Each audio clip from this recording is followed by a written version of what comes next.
2 years ago, or a little bit less than 2 years ago, I filmed a review of a 1.2 Axia, a 1.0 liter slush box with a 480 transmission. Let me tell you, this car was a lot of fun, even though it has been slow. And I must say, I really like small cars. Later on, a new version of the 1.2 Axia came out, and of course there are like other very similar cars, a Toyota Vigo or Agya or Daihatsu Ayla. And let me tell you, I would really like to do a review of a different car, which is also again in the same range. Actually, if I can recall correctly, we do have one here in Europe. And let me tell you, it's also Toyota, but it's a different one that you might imagine that it is like. Ladies and gentlemen, let me introduce you to Toyota Aygo Cross.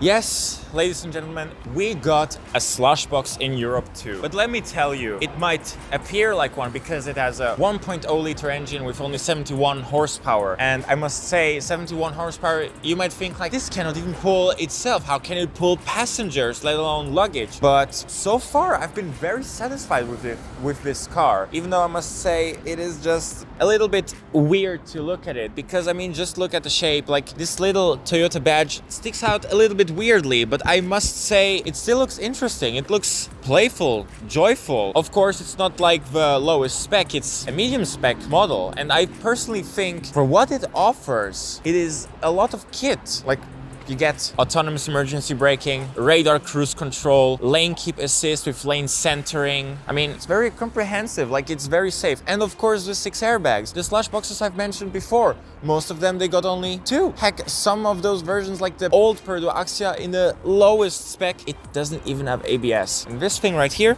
let me tell you, it is super safe, and it helped me a little bit in town to avoid some nasty situations in traffic. I really like the rear end because at the end of the day, this is a small city car, right? But it looks jacked up and it looks more rugged, and I think with this small opening for the boot, it might look like, yeah, you need to open it from the inside, but check this out. Underneath the lever, you got a button and voila, it opens up. I must say, this boot is not that big, and in order to put things into perspective, it's actually not even that much smaller compared to the 1.2 Axia. Yes, it's like, from what I've seen, 231 liters, but I think this is a relatively decent boot for a small car. Like, you can go on a nice quick getaway over the weekend. Like, it's definitely cool if you want to have it as a rental car, just like I have here, and just to around the country.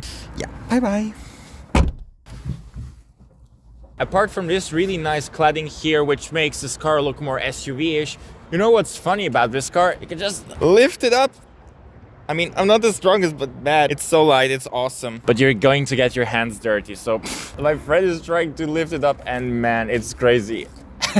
For an A segment car, I think that, I mean, first of all, their alloy rims, really nice. I like the design. It's not too aggressive, but it's not like too plain. Really good stuff. What I find a little bit weird, and this is again an SUV-ish style, they just stuck on an A segment car 17-inch wheels. Let me tell you, I have on my Mazda 3, I got 18-inch wheels, and I think they're way too big. I think for a C segment car, you should get 17 inches, for a B segment, 16 or 15, and for an A segment, yeah, I can go in between 14 and 15. 17 is an overkill, but maybe because of the cladding, which makes the car look a lot bigger than it actually is, maybe they just wanted to enhance it. But let me tell you, it's just more expensive. I don't know whether it is worth it that you're going to stock some 17 inches on it, you know? But at least the tires are good. Falcon tires. At least they're not some cheap Ling Long stuff. Here's the main difference between European small A-segment cars and Asian or Latin American or any other A-segment cars sold in the rest of the world. First of all, this one has 5 doors, which is really cool because, like, you can enter in the back. That's pretty nice. But what I find really weird and appalling is that this rear window doesn't go down. It's like some kind of a pop-out window, which is just a cost-cutting measure, and it has been on the Toyota Aygo and Citroen C1, Peugeot 107/108 for the whole model range like this, and also other cars like VW Up, Skoda Citigo, Seat Mii. They have this stuff too. I'm not a fan of this. Like, they could have just created a window which goes down. Like, what's so hard about it, you know? Anyway, let's check out the interior because this is actually where this car shines.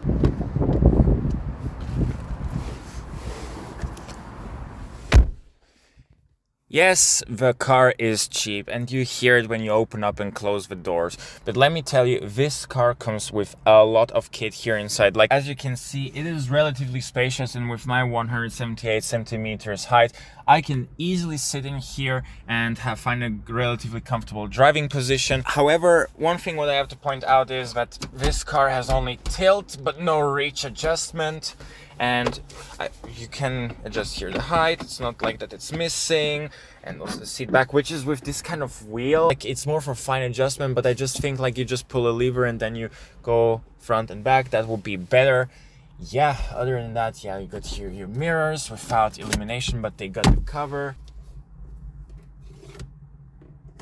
Overall, like, it is a car which is supposed to be affordable for a daily runabout for some people, and you feel here there is just hard plastics everywhere, nothing soft touch, but it feels well screwed together. Like, nothing is squeaky. It just feels like a little bit wobbly, but I mean, no squeaks, and that's what I like about this car. You feel like Toyota made a good job in creating a good car without costing way too much money, even though, yeah, you hear it. Your expectation should be accordingly to the car, what you're driving here and what you buy. You got here a USB port with USB-A so that you can plug it in for Apple CarPlay and Android Auto.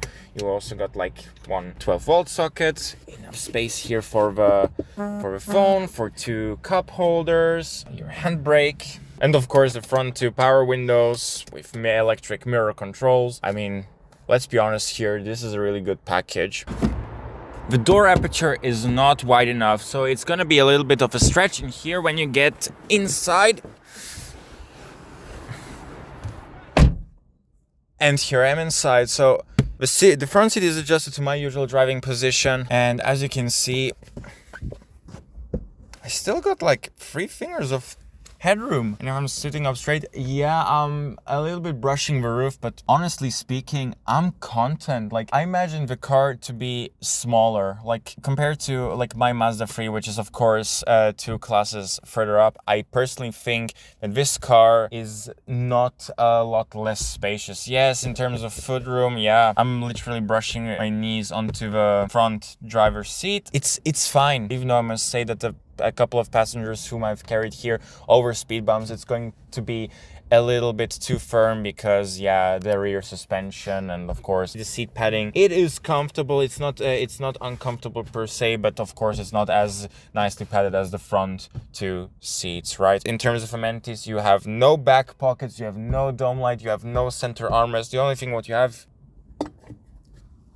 is a small cup holder. Other than that, adjustable headrests. I mean, here it is standard, but in a couple of different countries, especially in Asia, you cannot get this if you go for a lower spec model. But here, I think because of laws, they have to have adjustable headrests. Oh, and another thing what is also really cool, because this tonneau cover is like flimsy AF, you can just get here your hand into the boot without any problems. ISOVIX anchor points if you have child seats, and it's a 4-seater, it's not a 5-seater, and I think this is good. Like, even bigger cars, when they say they have 5 seats, let me tell you, they're just like 4-seaters, because who on earth would sit in the middle of a car which has a huge transmission tunnel, right?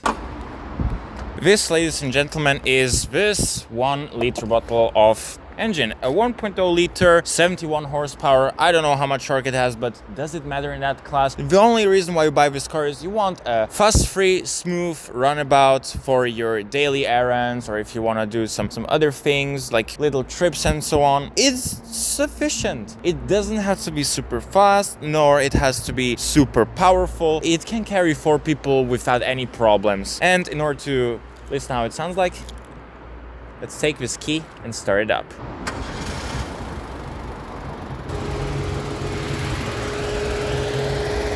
Look how hard it's shaking. It's really struggling to stay alive.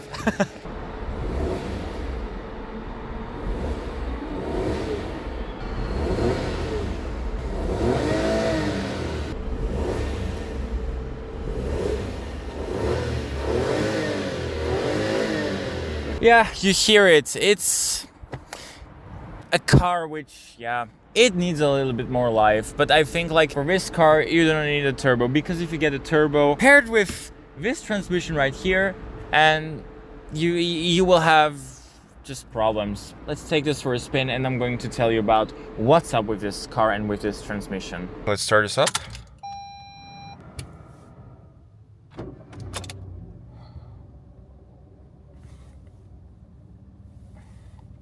Okay, as you can see, it has here a couple of options, like here the fuel consumption meter. So far I have 6.3 liters, but this is all city drive, so this is actually pretty good, and I haven't been sparing the throttle pedal. This is the current eco meter with the remaining range of 315 kilometers. I actually drove in total almost 160 kilometers, but I didn't reset it, so I think with a fuel tank you should get around 500 kilometers of range. Then this is the current speed. Then further down you have like the safety assists.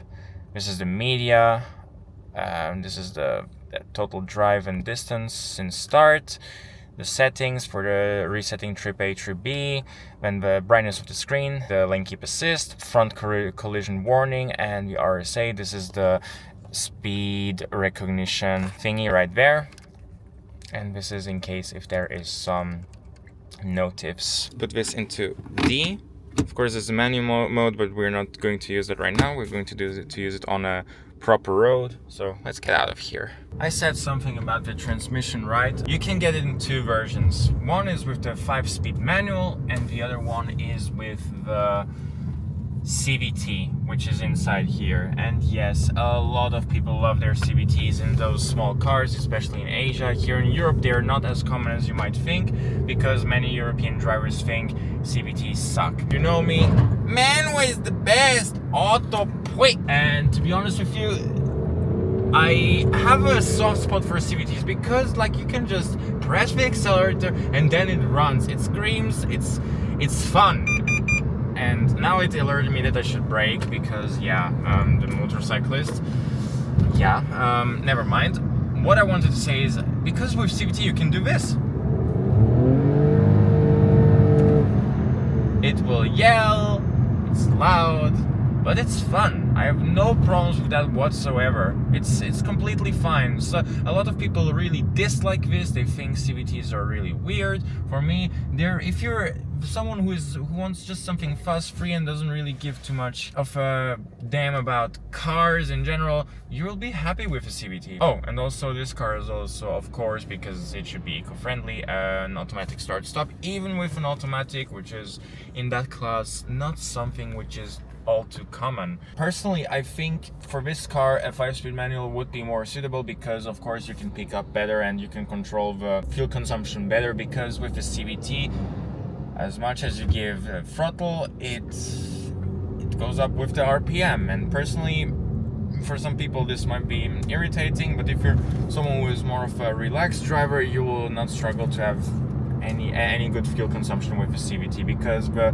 RPMs are going to be low at most of the time and not always go and shift and have like a shift shock where you lose the speed, because in some of those models the CVT is actually pretty fast, right? But this one is, I don't know what kind of Toyota CVT it is, but of course compared to a Mitsubishi Space Star, which is also a car we got in Europe with a CVT, it's a better transmission because it's not from Nissan or Jatco. Braking performance is pretty okay. Like when I brake, it doesn't feel way too strong or way too soft. It's like a good middle ground. It's pretty grippy, and you do not need like to tap on it and then it makes like ugh. Like this isn't the case here. It's relatively smooth, and I personally enjoy it very much. And now we're going to take a little spin on the motorway here. So now there is also a manual mode in this car, so now it is in manual 6, and it has like, it should have 7 virtual speeds. It doesn't let me shift up because I need to drive a little bit faster. Come on. See, now it's in manual mode 7, but when you're driving in a manual mode, the RPMs are too high, so now it's at around 2,500 RPM. So I go back into D, and then the RPM decrease all the way to 2,000.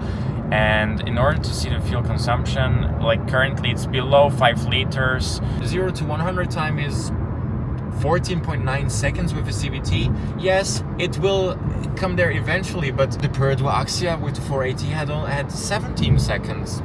And I don't know how much the new one has, but I don't think that the new Axia is actually any faster. And it's always the same song, guys, so just for the benchmark.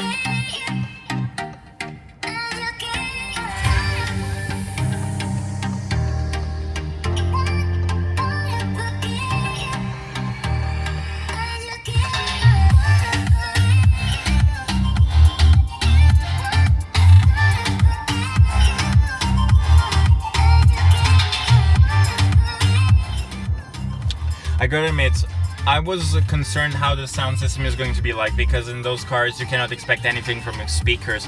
But let me tell you, for being a mid-range, it is a really good sound system. Yes, I changed a little bit the sound settings, like higher bass, higher mid-tones and treble, and it sounds really good. Like if you adjust it like that, it's amazing. And what's also really cool, the top spec version got a JBL sound system, so who says that you need to go for a very expensive C segment car to have like a great audio system? So this is pretty good. Good on you, Toyota. As you can see here, audio, phone, like here you have different sources, like you can go FM, Bluetooth, DAB, Miracast, and of course Android Auto and Apple CarPlay. What I found a little bit weird is when I wanted to plug in my phone with Android Auto, I needed to go into the settings and adjust to get mainly an Android Auto, because I felt like I plugged it in but it didn't recognize my phone, and normally with any other car it should work, right? But here it didn't, so I was afraid that this car is not going to have Android Auto, but thankfully it does, because what Toyota does is they include in their cars Android Auto and Apple CarPlay, and watch on the screen, a reverse camera as standard. Yes, the reverse camera, as you can see here on the screen, it is not of a good resolution, it's like VGA, but what should I say? At least you have a reverse camera in this car, and I personally think that this car is very nippy to drive. Yes, it has very thick C-pillars and it has no parking sensors, but with a reverse camera it's pretty alright. In this small car, getting a reverse camera, this is absolutely amazing, but compared to the Skoda Kamiq, which is a B-segment SUV, and in the base model it doesn't have any parking sensors, none of camera, it was so much more troublesome to park. But with this one, very well done, Toyota. Even in the lowest spec you include a reverse camera, and it's not even mandatory in Europe, I can already tell you that. So in conclusion, yeah, I didn't drive it now that much. I can say it is a loud car. Of course, there's not much sound insulation. It's a 1-liter 3-cylinder engine. It is a CVT. It's louder here than elsewhere, and yes, you got here metal claddings from the inside, like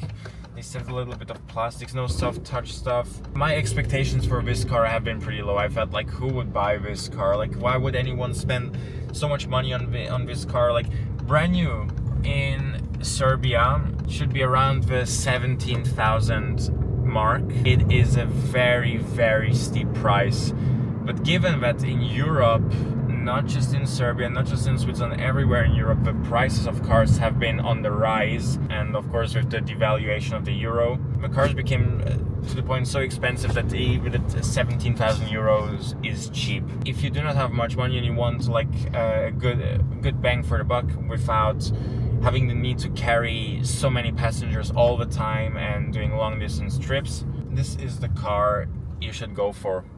I would give this car a proud 8.5 out of 10. Yes, there is need for improvement, like as I said, sound insulation, a bit more upmarket materials, but I must say, for what it is, I think it's pretty good. If you go for the full spec version, I would probably give it a 9 out of 10. It is fun, not as wobbly as you might think it is. It is really stable on the road. It has a really good turning circle, so U-turns very easy to do. Parking also very simple. The 17-inch wheels with the tall tires, you will not scratch your rims. You will not lose money like I do with my Mazda 3 in case if I scratch the rims. And all the safety kit for this price, I tell you, go better for this car. It's better than a Mitsubishi Spacer, better than any VAG product, better than any Stellantis product. Trust me, if you want something what's dependable, go for a Japanese one. Go for a Toyota. That was it from my side, and I hope to see you guys in the next one. Bye bye.